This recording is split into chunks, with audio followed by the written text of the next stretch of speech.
ಪ್ರೀತಿಯ ನನ್ನ SSLC ಎಕ್ಸಾಮ್ನ ಬರೆಯೋದಕ್ಕೆ ಹೊರಟಿರುವಂಥ ವಿದ್ಯಾರ್ಥಿಗಳಿಗೆಲ್ಲ ಕುರ್ನಾಳ್ ಸರ್ ಕ್ರಿಯೇಷನ್ ಯೂಟ್ಯೂಬ್ ಚಾನೆಲ್ಗೆ ಆತ್ಮೀಯವಾದಂಥ ಸ್ವಾಗತ. ಇವತ್ತು ನಿಮಗೆ ಈ ಒಂದು ವಿಡಿಯೋದಲ್ಲಿ ಒಂದೇ ಪೇಜ್ ಇರುವಂಥ ನೋಟ್ಸಲ್ಲಿ ನಾವು 40 ಮಾರ್ಕ್ಸನ್ನು ಇಂಗ್ಲೀಷ್ನಲ್ಲಿ ತೆಗಿಬೋದು ಅಂತಕ್ಕಂಥದ್ದು ನಿಮಗೆ ಹೇಳ್ತಾ ಇದ್ದೀನಿ. ತುಂಬಾ ಈಸಿಯಾಗಿದೆ. ಇಂಗ್ಲೀಷ್ ಅಂದರೆ ನಮಗೆ ಡಿಫಿಕಲ್ಟ್ ಅಲ್ಲ, ಇಂಗ್ಲೀಷ್ ಪಾಸ್ ಆಗೋದು ಕಷ್ಟ ಅಲ್ಲ, ಇಂಗ್ಲೀಷನ್ನು ಈಸಿಯಾಗಿ ಪಾಸ್ ಆಗ್ಬೋದು. ಅದು ಒಂದೇ ಒಂದು ಪೇಜ್ ನೋಟ್ಸನ್ನು ನಾವು ರೆಫರ್ ಮಾಡಿ ಅಂತಕ್ಕಂಥದ್ದನ್ನು ಈ ಒಂದು ವಿಡಿಯೋದಲ್ಲಿ ನಿಮಗೆ ಹೇಳ್ತಾ ಇದ್ದೀನಿ. ನೋಡಿ, ಇಲ್ಲಿರ್ತಕ್ಕಂಥ ಒಂದೊಂದು ಅಂಶಗಳನ್ನು ಕೂಡ ನೀವು ಕುಲಂಕುಷವಾಗಿ ಪ್ರಾಕ್ಟೀಸ್ ಮಾಡಿದ್ರೆ 40 ಮಾರ್ಕ್ಸ್ ನಿಮಗೂ ಕೂಡ ಬರ್ತದೆ. ಏನಿದೆ first, the blind boy poem 4 ಕೊಟ್ಟಿದ್ದೀನಿ. ಇದು 4 ಮಾರ್ಕ್ಸ್ ಇರ್ತದೆ. ಒಂದು ಪ್ಯಾರಾ ಕೊಡ್ತಾನಲ್ಲಿ 2 ಪೋಯಮ್ಸ್ ಇದ್ದಾವೆ. ಕ್ವಾಲಿಟಿ ಆಫ್ ಮರ್ಸಿ ಇದೆ, ಬ್ಲೈಂಡ್ ಬಾಯ್ ಇದೆ.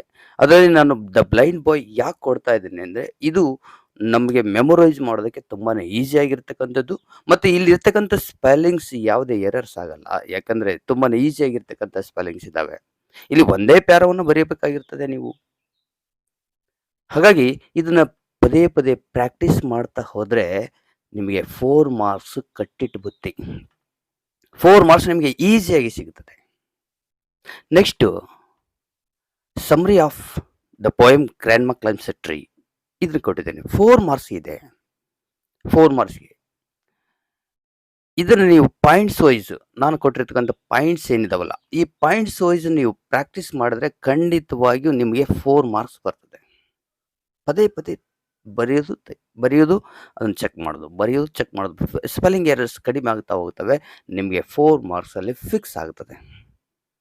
ನೆಕ್ಸ್ಟ್, ನಾನು 3 ಮಾರ್ಕ್ಸ್ಗೆ ಒಂದು ಜಾಜ್ ಪೋಯಮ್ 2 ಸಮರಿ ಕೊಡ್ತಾ ಇದ್ದೀನಿ. ಇದು ಪಕ್ಕ ಬಂದೇ ಬರ್ತದೆ. ಈಗ ಆಲ್ರೆಡಿ ನಿಮಗೆ ಕ್ವಶನ್ ಪೇಪರ್ ಏನಿದಾವೆ, ಪ್ರತಿಯೊಂದು ಕ್ವಶನ್ ಪೇಪರ್ಸ್ ಈಗ ಸೀರೀಸಲ್ಲಿ 3 ಸೀರೀಸಸ್ ಇದ್ದಾವೆ. 4 ಮಾಡೆಲ್ ಕ್ವಶನ್ ಪೇಪರ್ ಕೊಟ್ಟಿದ್ದಾನೆ. ಆ 4 ಮಾಡೆಲ್ ಕ್ವಶನ್ ಪೇಪರಲ್ಲಿ ಮತ್ತು 3 ಸೀರೀಸಲ್ಲಿ ಎಲ್ಲದರಲ್ಲೂ ಕೂಡ ಜಜ್ ಪೋಯಮ್ 2 ಸಮರಿ ಬಂದಿದೆ. ಅದು 3 ಮಾರ್ಕ್ಸ್ಗೆ ಆ್ಯನ್ಯುವಲ್ ಅಲ್ಲಿ ಕೂಡ ಖಂಡಿತವಾಗಿ ಇರ್ತದೆ. ಇಲ್ಲಿ ಕೊಟ್ಟಿರ್ತಕ್ಕಂಥ ಎಲ್ಲ ಪಾಯಿಂಟ್ಸ್ ಕೂಡ ಖಂಡಿತವಾಗಿ ಆ್ಯನ್ಯುವಲ್ ಅಲ್ಲಿ ಇರ್ತಕ್ಕಂಥವು, ಆ್ಯನ್ಯುವಲ್ ಅಲ್ಲಿ ಕಡ್ಡಾಯವಾಗಿ ಬರ್ತಕ್ಕಂಥದ್ದು. ಜಾಜ್ ಪೋಯಮ್ 2 ಪಾಯಿಂಟ್ಸ್ ವೈಸ್ ಕೊಟ್ಟಿದ್ದಾನೆ. ಸಿಂಪಲ್ ಆಗಿ ಒಂದು 10 ಪಾಯಿಂಟ್ಸ್ ಇದ್ದಾವೆ, ಶಾರ್ಟ್ ಪಾಯಿಂಟ್ಸ್ ಇದ್ದಾವೆ. ಇವುಗಳನ್ನು ನೀವು ಪ್ರಾಕ್ಟೀಸ್ ಮಾಡಿದ್ರೆ ಖಂಡಿತವಾಗಿ ನಿಮಗೆ 3 ಮಾರ್ಕ್ಸ್ ಇಲ್ಲಿ ಸಿಗುತ್ತದೆ. 4 + 4 + 3 ಎಷ್ಟಾಯ್ತು ನೋಡಿ, 11 ಮಾರ್ಕ್ಸ್ ಆಯಿತು. ನೆಕ್ಸ್ಟು, ಒಂದು ಲೆಟರ್ 5 ಮಾರ್ಕ್ಸ್ ಇರ್ತದೆ. ಅಲ್ಲಿ ಸ್ಟೆಪ್ಸ್ ವೈಸ್ ನಾವು ನೋಡ್ಕೊತ ಹೋದರೆ, ಫಸ್ಟ್ ಫ್ರಮ್ ಅಡ್ರೆಸ್ ಇರ್ತದೆ, ನೆಕ್ಸ್ಟ್ ಡೇಟ್ ಬರಿಬೇಕು, ನೆಕ್ಸ್ಟ್ ಟು ಬರಿಬೇಕು, ನೆಕ್ಸ್ಟ್ ಸಲ್ಯೂಟೇಷನ್ ಬರಿಬೇಕು, ಸಬ್ಜೆಕ್ಟ್ ಬರಬೇಕು, body of the letter, thank you, next ending phrase yours faithful ಅಂತ ಬರುತ್ತೆ, ಸೈನ್ ನೇಮನ್ನು ಅಲ್ಲಿ ಹಾಕಬೇಕು. ಇಷ್ಟು ಬರೆದ್ರೆ ನಮಗೆ 5 ಮಾರ್ಕ್ಸ್ ಇರ್ತದೆ. ಇಲ್ಲಿ ಇನ್ನೊಂದು ಪ್ಲಸ್ ಪಾಯಿಂಟ್ ಏನಂದರೆ, ಲೆಟರಲ್ಲಿ ಆ ಕ್ವಶನ್ನಲ್ಲೇ ಅರ್ಧ ಮಾರ್ಕ್ಸ್ ನಮಗೆ ಸಿಗ್ತವೆ. ಫ್ರಮ್ ಅಡ್ರೆಸ್ ಸಿಗ್ತದೆ, ಟು ಅಡ್ರೆಸ್ ಸಿಗ್ತದೆ, ಡೇಟ್ ಅಂತ ಅವತ್ತಿಂದ ಹಾಕ್ತೀವಿ. ನೆಕ್ಸ್ಟ್ ನಾವು ಬರೀಬೇಕಾಗಿದ್ದು ಬಾಡಿ ಆಫ್ ದ ಲೆಟರ್. ಅಲ್ಲಿ ಒಂದು ಸಿಂಪಲ್ ಆಗಿ ನಮಗೆ ಒಂದು 3 or 4 ಸೆಂಟೆನ್ಸನ್ನು ಈಸಿಯಾಗಿ ಮಾಡ್ಕೊತ ಹೋದರೆ ಖಂಡಿತವಾಗಿ ನಮಗೆ ಮಾರ್ಕ್ಸ್ ಸಿಗ್ತವೆ. ರೈಟ್, ತುಂಬಾ ಈಸಿಯಾಗಿರ್ತಕ್ಕಂಥದ್ದು. ನೆಕ್ಸ್ಟ್ ಇನ್ನೊಂದು ಈಸಿಯಾಗಿರ್ತಕ್ಕಂಥ ಪಾಯಿಂಟನ್ನು ನಿಮಗೆ ಕೊಡ್ತಾ ಇದ್ದೀನಿ. ಇನ್ಫಿನಿಟಿವ್ ಬರ್ತದೆ, 1 ಮಾರ್ಕ್ಸ್ ಇರ್ತದೆ. ಇನ್ಫಿನಿಟಿವ್ ಏನಿಲ್ಲ, 2 + ವರ್ಬ್ ಹುಡುಕಿದ್ರೆ ಸಾಕಾಗ್ತದೆ. 2 + ವರ್ಬ್, 2 ಎಲ್ಲಿದೆ, 2 ಮುಂದ್ಗಡೆ ವರ್ಬ್ ಇತ್ತಂದರೆ ದ್ಯಾಟ್ ಈಸ್ ಇನ್ಫಿನಿಟಿವ್. ಇಲ್ಲಿ ಮಲ್ಟಿಪಲ್ ಚಾಯ್ಸಲ್ಲಿ ಬರ್ತದೆ. ಇದು ಮಲ್ಟಿಪಲ್ ಚಾಯ್ಸಲ್ಲಿ 4 ಆಪ್ಷನ್ಸ್ ಕೊಟ್ಟಿದ್ದಾನೆ. ಅಲ್ಲಿ 2 + ವರ್ಬ್, ಕ್ವಶನ್ ನೋಡೋದು ಬೇಕಾಗಿಲ್ಲ, 2 + ವರ್ಬ್ ನೋಡ್ಕೊತ ಹೋಗ್ಬಿಟ್ರೆ ಅಲ್ಲಿ ಆನ್ಸರ್ ಸಿಗ್ತದೆ. ಹಾಗಾಗಿ 2 + ವರ್ಬ್ ಇದ್ದರೆ ಅದು ಇನ್ಫಿನಿಟಿವ್, ಅಲ್ಲಿ 1 ಮಾರ್ಕ್ಸ್ ನಮ್ಗೆ ಫಿಕ್ಸ್ ಆಗುತ್ತದೆ. ನೆಕ್ಸ್ಟ್ ಒಂದು ಎಸ್ಸೆ ಕೊಟ್ಟಿದ್ದೀನಿ ನಿಮಗೆ. ಈಗಾಗಲೇ ನೋಡಿ ಎಷ್ಟಾಯಿತು, 11 + 5 16, 16 + 1 ಎಷ್ಟಾಯಿತು, 17 ಮಾರ್ಕ್ಸ್ ಆಯಿತು. ನೆನ್ಪಿಟ್ಕೊಳ್ಳಿ. ನೆಕ್ಸ್ಟ್ ಏರ್ ಪೊಲ್ಯೂಷನ್ ಎಸ್ಸೆ ಇದೆ. ಏರ್ ಪೊಲ್ಯೂಷನ್, ಈ ಏರ್ ಪೊಲ್ಯೂಷನ್ ಎಲ್ಲ ಒಂದು ಕ್ವಶನ್ ಪೇಪರ್ ರಿಪೀಟ್ ಆಗಿದೆ. ನೆಕ್ಸ್ಟ್ ಆ್ಯನ್ಯುವಲ್ ಅಲ್ಲಿ ಕೂಡ ರಿಪೀಟ್ ಆಗೇ ಆಗುತ್ತದೆ. ಅದಕ್ಕಾಗಿ ಏರ್ ಪೊಲ್ಯೂಷನ್ ನಾನು ಒಂದು 10 ಪಾಯಿಂಟ್ಸಲ್ಲಿ ನಿಮಗೆ ಈಸಿಯಾಗಿ ಕೊಡ್ತಾ ಇದ್ದೀನಿ.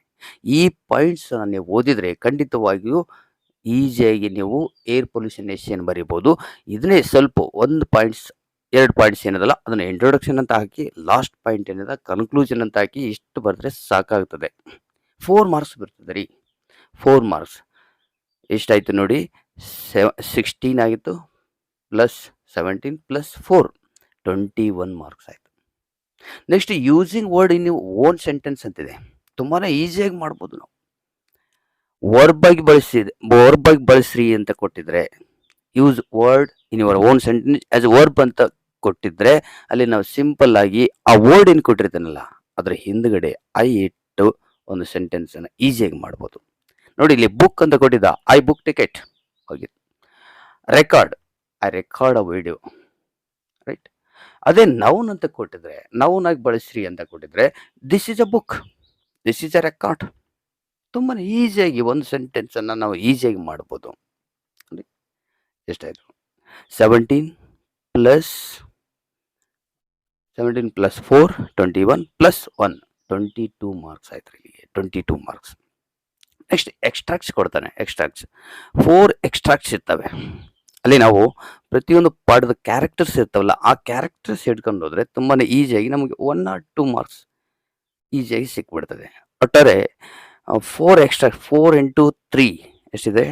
12 ಮಾರ್ಕ್ಸ್ ಇದೆ. ಅದರಲ್ಲಿ ನಮಗೆ 6 ಬಂದರೂ ಕೂಡ ನಮ್ಮ ಮಾರ್ಕ್ಸ್ ಎಷ್ಟಾಯ್ತು? 22 ಆಗಿತ್ತಲ್ಲ. 22 ಪ್ಲಸ್ 6 ಎಷ್ಟಾಯ್ತು ನೋಡಿ? 28, ರೈಟ್. ನೆಕ್ಸ್ಟ್ ಆ ಹೀರೋ ಬ್ರೀಫ್ ಸಮ್ರಿ ಕೇಳ್ತಾನೆ. ಆ ಹೀರೋ ಬ್ರೀಫ್ ಸಮ್ರಿನ ನಾನು ಸಿಂಪಲ್ ಪಾಯಿಂಟ್ಸ್ ಅಲ್ಲಿ ನಿಮಗೆ ಕೊಡ್ತಾ ಇದ್ದೀನಿ. ಈಗ ಆಲ್ರೆಡಿ 40 C+ ವಿದ್ಯಾರ್ಥಿಗಳಿಗೆ ಪ್ರಾಕ್ಟೀಸ್ ಮಾಡಿಸಿದ್ದೀವಿ. ಎಲ್ಲ ಟೀಚರ್ಸು ಪ್ರಾಕ್ಟೀಸ್ ಮಾಡಿದ್ದಾರೆ. ಇದೇ ಒಂದು ನೋಟ್ಸನ್ನು ಕೊಟ್ಟಿದ್ದಾರೆ. ಇದನ್ನು ಪ್ರಾಕ್ಟೀಸ್ ಮಾಡಿರ್ತೀರಿ ನೀವು ಆಲ್ಮೋಸ್ಟು. ಹಾಗಾಗಿ 3 ಮಾರ್ಕ್ಸ್ ಇಲ್ಲಿ ಸಿಕ್ಕೇ ಸಿಗ್ತದೆ, ರೈಟ್. 28 + 3 31 ಆಯಿತು, ರೈಟ್. Next ಸಿಲಾಬಲ್ಸಲ್ಲಿ 1 marks. ನಮಗೆ ಚಿನ್ ಮೆಥಡ್ ಆದರೂ ಬಳಸ್ಬೋದು, ಕ್ಲಾಪ್ ಮೆಥಡ್ ಆದರೂ ಬಳಸ್ಬೋದು. ಅಲ್ಲಿ ಎಷ್ಟು ಸ್ವರಗಳಿದ್ದಾವೆ ಆ ಒಂದು ವರ್ಡಲ್ಲಿ.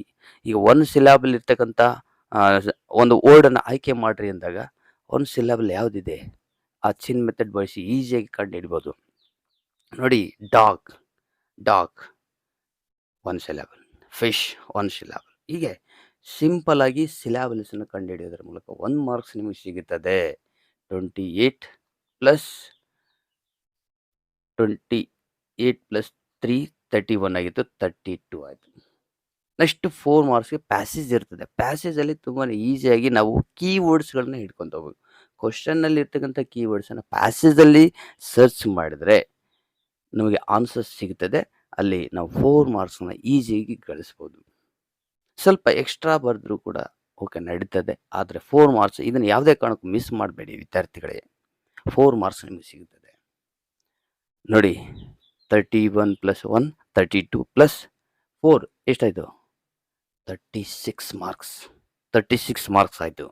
ನೆಕ್ಸ್ಟ್ ಪ್ರೊಫೈಲ್ ರೇಟಿಂಗ್ ಇರ್ತದೆ 3 ಮಾರ್ಕ್ಸ್ಗೆ. ತುಂಬಾ ಈಸಿಯಾಗಿರ್ತಕ್ಕಂಥದ್ದು ಪ್ರೊಫೈಲ್ ರೇಟಿಂಗ್. ಇಲ್ಲಿ ಮೇಲ್ ಕ್ಯಾರೆಕ್ಟರ್ ಇದ್ದರೆ ಹಿ ಅಥವಾ ಹೀಸ್ ಹಚ್ಕೊಂತ ಹೋಗೋದಿರ್ತದೆ. ಫೀಮೇಲ್ ಕ್ಯಾರೆಕ್ಟರ್ ಇದ್ದರೆ ಶಿ ಅಥವಾ ಹರ್ ಹಚ್ಕೊಂತ ಹೋಗೋದಿರ್ತದೆ. ಇಲ್ಲಿ ಪ್ರತಿಯೊಂದನ್ನು ಕೂಡ ಸೆಂಟೆನ್ಸ್ ಯಾವ ರೀತಿ ಮಾಡಬೇಕು ಅನ್ನೋದನ್ನು ನಾನು ನಿಮಗೆ ಹೇಳ್ತಾ ಇದ್ದೀನಿ. ಬರ್ತ್ ಕೊಟ್ಟಿರ್ತಾನೆ, ಬಾರ್ನ್ ಅಂತ ಕೊಟ್ಟಿರ್ತಾನೆ. ಅದು ಹಿ ವಾಸ್ ಬಾರ್ನ್, ಅಲ್ಲಿ ಡೇಟ್ ಬರೀಬೇಕು, ಇಯರ್ ಬರೀಬೇಕು, ರೈಟ್. ಅಥವಾ ಫಿಮೇಲ್ ಕ್ಯಾರೆಕ್ಟರ್ ಇದ್ದರೆ ಶಿ ವಾಸ್ ಬಾರ್ನ್, ಡೇಟ್ ಬರೀಬೇಕು, ಇಯರ್ ಬರಬೇಕು. ಪೇರೆಂಟ್ಸ್ ಕೊಟ್ಟಿರ್ತಾನೆ, he's parents are, her parents are. Education, he completed, she completed. Profession, he is a doctor, he is an engineer, she is engineer, she is an engineer. ಈ ರೀತಿಯಲ್ಲಿ simple sentence ಮಾಡ್ಕೋತಾರೆ. Hobbies ಕೊಟ್ಟಿರ್ತಾನೆ, ಅವಾಗ he likes or she likes. Popularity, he is known for ಅಂತ ಹೇಳ್ಬೋದು, he is popular for ಅಂತ ಹೇಳ್ಬೋದು, she is popular for ಅಂತ ಹೇಳ್ಬೋದು. ತುಂಬಾ ಈಸಿಯಾಗಿ ಸೆಂಟೆನ್ಸ್ ಮಾಡ್ಕೊತ ಹೋದ್ರೆ 3 ಮಾರ್ಕ್ಸ್ ಇಲ್ಲಿ ಇರ್ತದೆ ರೀ. 3 ಮಾರ್ಕ್ಸ್. ನೆಕ್ಸ್ಟ್ ಇನ್ನೊಂದು ಈಸಿಯಾಗಿ ಈ ಸಾರಿ ಕೊಟ್ಟಿರ್ತಕ್ಕಂಥದ್ದು ತುಂಬಾ ಈಸಿಯಾಗಿರ್ತಕ್ಕಂಥದ್ದು ಅಂದರೆ ಸೋ ದಟ್ ಯೂಸ್ ಮಾಡೋದು ಕೊಟ್ಟಿದ್ದಾನೆ. ಇಲ್ಲಿ ತುಂಬಾ ಈಸಿಯಾಗಿ ನಾವು 1 ಮಾರ್ಕನ್ನು ಗಳಿಸ್ಬೋದು. ಯಾವ ರೀತಿ? ವೇರಿ ಎಲ್ಲಿರ್ತದೆ ಅಲ್ಲಿ ಸೋ ಹಚ್ಚಬೇಕು. ಅದನ್ನು ಸ್ಟ್ರೈಕ್ಔಟ್ ಮಾಡಿ ಆ ವೇರಿಯನ್ನು ತೆಗೆದು ಅಲ್ಲಿ ಸೋ ಹಚ್ಚಬೇಕು. ನೆಕ್ಸ್ಟ್ ಫುಲ್ ಸ್ಟಾಪ್ ಇರ್ತದೆ, ಅದನ್ನು ತೆಗೆದು ದ್ಯಾಟ್ ಹಚ್ಚಬೇಕು. ಸಿಂಪಲ್. ನೋಡಿ ಇಲ್ಲಿ, the players are very tired. ಅಂತ ಇದೆ. ಅಲ್ಲಿ ಫುಲ್ ಸ್ಟಾಪ್ ಇದೆ. Next they cannot play more ಅಂತ ಇದೆ.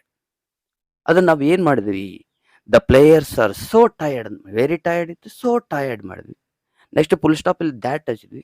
They can not play more. ಇಲ್ಲಿ ಸಿಂಪಲ್ ಆಗಿ ಒಂದು ಫುಲ್ ಸ್ಟಾಪ್ ಆದ ನಂತರ ನಮ್ಮ ನೆಕ್ಸ್ಟ್ ಸೆಂಟೆನ್ಸ್ ಸ್ಟಾರ್ಟ್ ಆಗ್ಬೇಕಾದ್ರೆ ಅಲ್ಲಿ ಕ್ಯಾಪಿಟಲ್ ಲೆಟರ್ ಇರ್ತಾರೆ, ಫಸ್ಟ್ ಲೆಟರ್. ಅದನ್ನ ನಾವು ತೆಗೆದು ಸ್ಮಾಲ್ ಲೆಟರ್ ಮಾಡಿದ್ವಿ. ಸಿಂಪಲ್ ಆಗಿ ನೋಡಿ.